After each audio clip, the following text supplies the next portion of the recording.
Assalamualaikum warahmatullahi wabarakatuh dan salam satu Malaysia kepada para hadirin sekalian.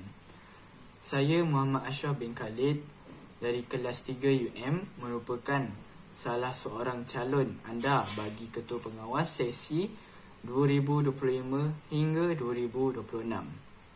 Sebelum saya memulakan manifesto saya ingin menceritakan sedikit tentang diri saya terlebih dahulu. Saya telah menjawat jawatan sebagai pengawas selama 4 tahun bermula dari tingkatan 2 di sekolah ini.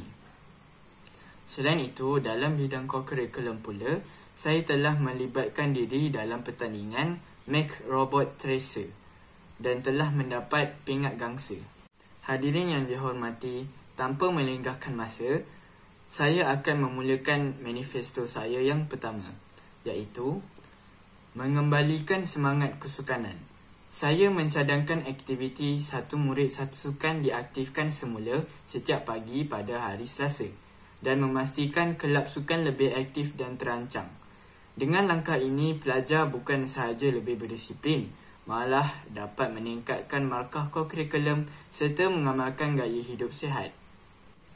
Manifesto yang kedua pula ialah reformasi sistem pengawas. Saya akan menyusun semula pelaksanaan tugas supaya setiap pengawas menjalankan peranan dengan lebih bertanggungjawab.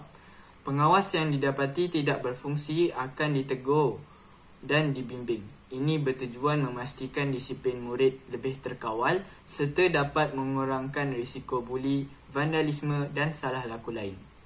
Manifesto yang ketiga saya pula ialah suara mesra pelajar.